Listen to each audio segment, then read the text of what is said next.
오늘 묵상 결혼, 이혼, 그리고 교회. 마태복음 19장 1절에서 12절 말씀. 예수께서 유대 지방으로 가셨을 때입니다. 많은 무리가 예수를 따라왔고 예수께서는 거기서 그들을 고쳐주셨습니다. 이때 바리새파 사람들이 예수께 다가와 예수를 시험했습니다. 그들은 무엇이든지 이유만 있으면 남편이 아내를 버려도 됩니까? 라고 질문했습니다. 이 질문은 대답을 알고 싶어서 던진 질문이 아닙니다. 예수를 시험하려고 던진 질문입니다. 무엇을 시험하려고 했던 걸까요? 만약 예수께서 무엇이든지 이유만 있으면 아내를 버려도 된다고 말씀한다면 늘 작은 사람이자 약자의 편에 서서 말씀하시고 그들과 먹고 마셨던 예수의 행적에 치명적인 흠집을 낼 수 있을 것입니다. 반대로 예수께서 이혼하면 안 된다고 가르치신다면 바리새인들은 물론 랍비들과 유대인들이 최고 권위로 여긴 모세의 율법을 정면으로 반박하는 일이 될 것입니다. 바리새인들은 눈엣 가시였던 예수를 코너로 몰아넣었다고 생각했을 것이 분명합니다. 아마도 속으로 쾌재를 불렀을 것 같습니다.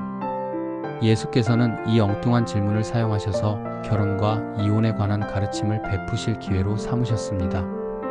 예수께서는 하나님이 짝지어 주신 것을 사람이 갈라놓아서는 안 된다고 말씀하셨습니다. 모세가 이혼 증서를 써주면 이혼할 수 있다고 한 것이 이혼을 정당화할 수 없다고 말씀하셨습니다. 이혼 증서를 써준 것은 사회의 약자였던 여자를 보호하기 위한 한 가지 방법이었습니다. 고대 사회에서 여자는 쉽게 이혼당할 수 있었습니다. 이혼당한 여자는 생계부터 심각한 문제가 될 수밖에 없었지요.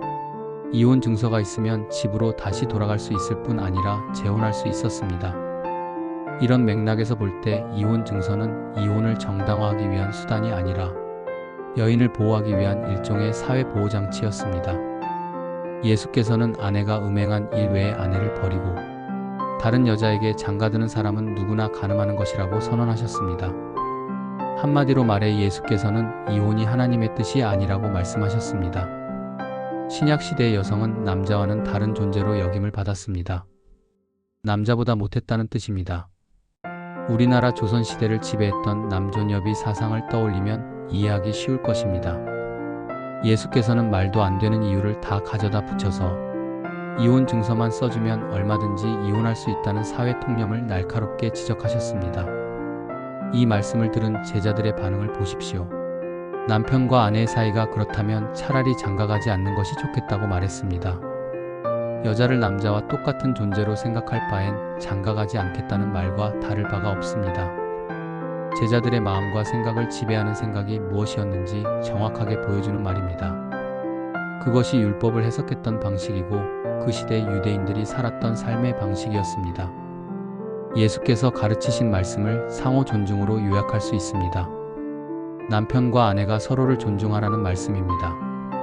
엉뚱한 트집 잡아서 배우자를 괴롭히거나 내 맘과 기준에 부합하지 못한다고 함부로 대하지 말라는 말씀입니다.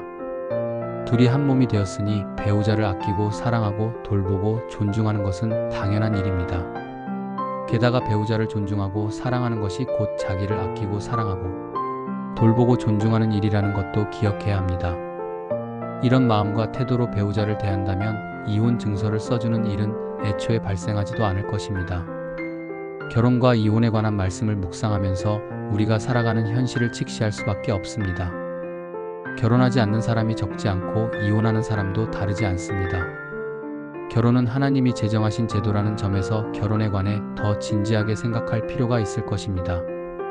세속적 가치를 따라서 돈이 없어서 결혼하지 않는다거나 내 인생을 좀 더 즐기기 위해 결혼을 유보하는 것이라면 더더욱 진지하게 자신에게 질문해야 있습니다.